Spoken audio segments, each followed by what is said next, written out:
आकाशवाणी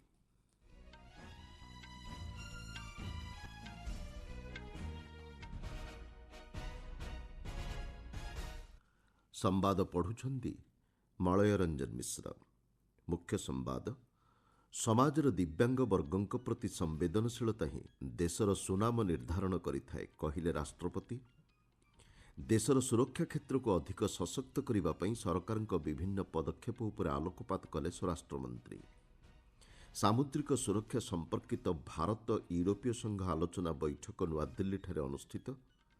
पणबंदी को मुक्त करने लक्ष्य नहीं गाजारे आक्रमण को अधिक तीव्र करने इस्राएल सेना को निर्देश एवं आज आरंभ होउछि आईपीएल अष्टादश संस्करण।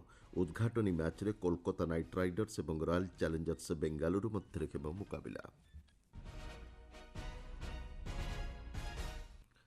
समाजर दिव्यांग वर्गों प्रति संवेदनशीलता ही देशर सुनाम निर्धारण करिथाए बोली राष्ट्रपति द्रौपदी मुर्मू कहिसेंती।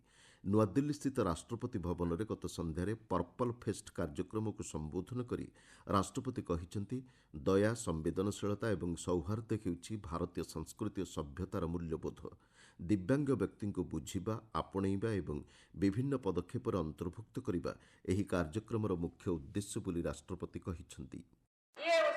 दिव्यांग लोगों के लिए अपने कौशल और प्रतिभा का प्रदर्शन करने का एक अवसर है। मैं दिव्यांग भाई बहनों से जो भी मिलती हूँ उनके हौसलों और सकारात्मक दृष्टिकोण को देखकर मुझे ऊर्जा प्रेरणा करती है। दिव्यांग कलाकारों द्वारा बनाई गई कलाकृतियों का प्रदर्शन भी किया गया है। संविधान में सामाजिक न्याय समानता एवं व्यक्तिगत मर्यादा संपर्क में मध्य उल्लेख रही।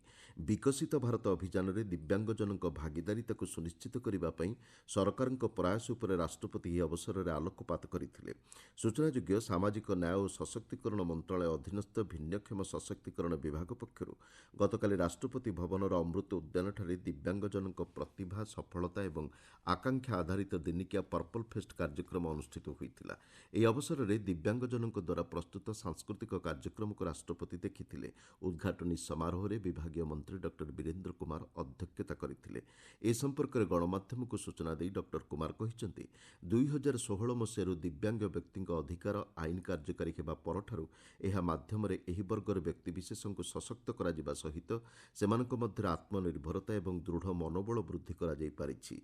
चलित वर्ष एही पर्पल फेस्ट रे 65,000 दिव्यांगजन सेमानक नाम पंजीकृत करिथिबा बेले सेमानक मध्यरु प्राय 25,000 एथिरे अंशग्रहण करिसेंती। स्वराष्ट्रमंत्री अमित शाह कहिसेंती केंद्र सरकार सन्त्रासवाद प्रति शून्य सहनशीलता नीति अवलंबन करुछंती। राज्यसभा गतकाली स्वराष्ट्र मंत्रालयर कार्यशैली उपर चलिथिबा आलोचनार उत्तर देई से एहा कहिसेंती। से कहिसेंती एनडीए सरकार अमल में गत 10 वर्ष मध्य देशर सुरक्षा क्षेत्र को अधिक सशक्त करने पर विभिन्न पदक्षेप ग्रहण करा जायछि। जम्मू कश्मीर सन्त्रासवाद जनित मृत्यु संख्या प्राय 70% ह्रास पाइछि। एथिसहित सेठारे सन्त्रासवाद कार्यकलाप मध्य उल्लेखनीय भाव ह्रास पाइछि बोली से कहिसेंती। स्वराष्ट्र मंत्री कहिसेंती गत 10 वर्ष मध्य केंद्र सरकार देशर सुरक्षा व्यवस्था को उभय राजनैतिक व्यवस्था एवं वैषयिक ज्ञानकौशल मध्य सशक्त करिसेंती। देशर विकास एवं प्रगति पथरे देखा देइथिबा विभिन्न बाधा संपर्क में आलोकपात करी श्री शाह कहिसेंती जम्मू कश्मीर सन्त्रासवाद कार्यकलाप एवं उत्तर पूर्वांचल में वामपंथी उग्रवाद और विद्रोह तन्मध्य अन्यतम। तेबे सरकार एही सब आह्वान को दृढ़ हस्ते दमन करने लगी कठोर पदक्षेप ग्रहण करिसेंती बोली से कहिसेंती।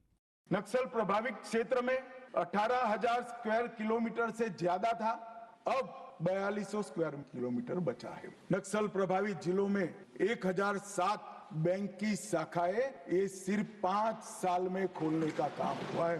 937 एटीएम बनाए और 5,731 डाकघर बैंकिंग सेवा के साथ खोलने का काम भारतीय जनता पार्टी ने। मैं बड़े आनंद और विश्वास के साथ कहना चाहता हूं, ये सरकार के रहते ही ये देश नक्सल समस्या से मुक्त हो जाएगा।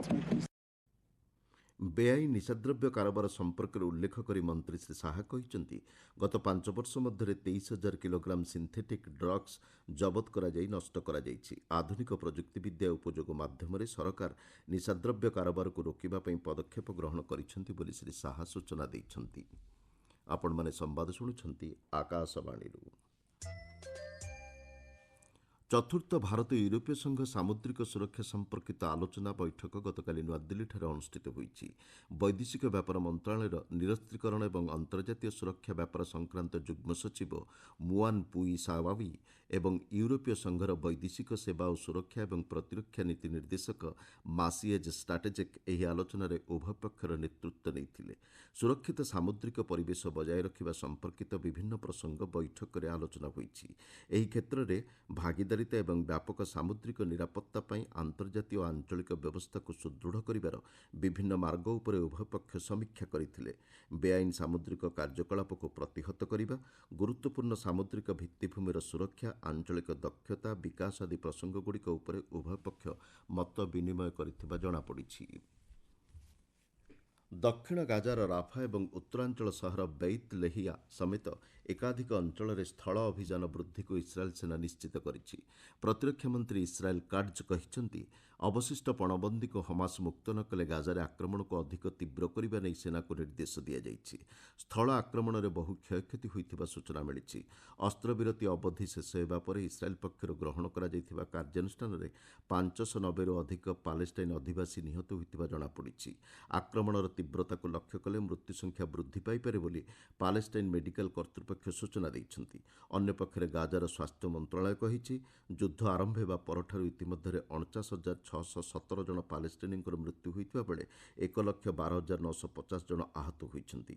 ଇସ୍ରାଏଲ୍ ପ୍ରଧାନମନ୍ତ୍ରୀ ବେଞ୍ଜାମିନ୍ ନେତାନ୍ୟାହୁଙ୍କ ଜେରୁଜେଲମ୍ ସ୍ଥିତ ବାସଭବନ ସମ୍ମୁଖରେ ଶତାଧିକ ବିକ୍ଷୋଭକାରୀ ଏକତ୍ରିତ ହୋଇ ଯୁଦ୍ଧ ବନ୍ଦ କରିବା ଏବଂ ଗାଜାରେ ଥିବା ପଣବନ୍ଦୀକୁ ମୁକ୍ତ କରିବାକୁ ଦାବି କରିଛନ୍ତି। ଭାରତ ଓ ମଙ୍ଗୋଲିଆ ଦ୍ୱିପାକ୍ଷିକ ରଣନୈତିକ ଭାଗିଦାରୀକୁ ସୁଦୃଢ଼ କରିବା ପାଇଁ ସେମାନଙ୍କର ପ୍ରତିବଦ୍ଧତାକୁ ଦୋହରାଇଛନ୍ତି। କୂଟନୈତିକ ସମ୍ପର୍କର 70ତମ ବାର୍ଷିକୀ ପାଳନ ଅବସରରେ ଉଭୟ ଦେଶର ବରିଷ୍ଠ ଅଧିକାରୀଙ୍କ ମଧ୍ୟରେ ଗତକାଲି ନୂଆଦିଲ୍ଲୀଠାରେ ପରାମର୍ଶଦାତା ବୈଠକ ଅନୁଷ୍ଠିତ ହୋଇଛି। ବୈଦେଶିକ ବ୍ୟାପାର ମନ୍ତ୍ରଣାଳୟର ସଚିବ ଜୟଦୀପ ମଜୁମଦାର ଏବଂ ମଙ୍ଗୋଲିଆ ବୈଦେଶିକ ସଚିବ ମକ୍ତୁମ୍ ସିଂଙ୍କ ନେତୃତ୍ୱରେ ପ୍ରତିନିଧି ମଣ୍ଡଳୀ ଏହି ପରାମର୍ଶଦାତା ବୈଠକରେ ମତ ବିନିମୟ କରିଥିଲେ। ଦ୍ୱିପାକ୍ଷିକ ରଣନୈତିକ ଭାଗିଦାରୀକୁ ସୁଦୃଢ଼ କରିବା ଏବଂ ଉଚ୍ଚସ୍ତରୀୟ ସମ୍ପର୍କ ବଜାୟ ରଖିବା ଉପରେ ଉଭୟ ପକ୍ଷ ମଧ୍ୟରେ ଆଲୋଚନା ହୋଇଛି। ବିକାଶମୂଳକ ଭାଗିଦାରୀ, ଶିକ୍ଷା, ପ୍ରଯୁକ୍ତିବିଦ୍ୟା, ଶକ୍ତି ଯୋଗାଯୋଗ, ସଂସ୍କୃତି, ଦକ୍ଷତା ବିକାଶ, ଖଣି, ପ୍ରତିରକ୍ଷା ଏବଂ ନିରାପତ୍ତା ସମେତ ବିଭିନ୍ନ କ୍ଷେତ୍ରର ସହଯୋଗ ପ୍ରସଙ୍ଗ ଆଲୋଚନାରେ ସ୍ଥାନ ପାଇଥିଲା। କୂଟନୈତିକ ସମ୍ପର୍କର 70ତମ ବାର୍ଷିକୀ ପାଳନ ଅବସରରେ ଦୁଇ ଦେଶ ଏକାଧିକ ସ୍ମାରକୀ କାର୍ଯ୍ୟକ୍ରମ ଆୟୋଜନ କରିବାକୁ ସହମତ ହୋଇଛନ୍ତି। ଓଡ଼ିଶା ହାଇକୋର୍ଟର ନୂଆ ମୁଖ୍ୟ ବିଚାରପତି ଭାବେ ଜଷ୍ଟିସ୍ ହରିଶ ଟଣ୍ଡନଙ୍କୁ ରାଷ୍ଟ୍ରପତି ଦ୍ରୌପଦୀ ମୁର୍ମୁ ନିଯୁକ୍ତି ଦେଇଛନ୍ତି। ଆଇନ ମନ୍ତ୍ରଣାଳୟ ପକ୍ଷରୁ ଏ ସଂକ୍ରାନ୍ତ ବିଜ୍ଞପ୍ତି ପ୍ରକାଶ ପାଇଛି। ଜଷ୍ଟିସ୍ ଟଣ୍ଡନ ବର୍ତ୍ତମାନ କୋଲକାତା ହାଇକୋର୍ଟର ବିଚାରପତି ଭାବେ କାର୍ଯ୍ୟରତ ଅଛନ୍ତି। ସୂଚନାଯୋଗ୍ୟ, ଓଡ଼ିଶା ହାଇକୋର୍ଟର କାର୍ଯ୍ୟକାରୀ ମୁଖ୍ୟ ବିଚାରପତି ଜଷ୍ଟିସ୍ ଅରିନ୍ଦମ ସିହ୍ନା ଆହ୍ଲାବାଦ ହାଇକୋର୍ଟକୁ ବଦଳି ହୋଇଛନ୍ତି। ଇଣ୍ଡିଆନ୍ ପ୍ରିମିୟର ଲିଗ୍ର ଅଷ୍ଟାଦଶ ସଂସ୍କରଣ ଆଜିଠାରୁ ଆରମ୍ଭ ହେଉଛି। ଆକର୍ଷଣୀୟ ଉଦ୍ଘାଟନୀ ସମାରୋହ ଆଜି ସନ୍ଧ୍ୟାରେ ଅନୁଷ୍ଠିତ ହେବ। ଏଥିରେ ଚଳଚ୍ଚିତ୍ର ଜଗତର ଅଭିନେତା, ଅଭିନେତ୍ରୀ ଏବଂ କଣ୍ଠଶିଳ୍ପୀମାନେ ଅଂଶଗ୍ରହଣ କରୁଛନ୍ତି।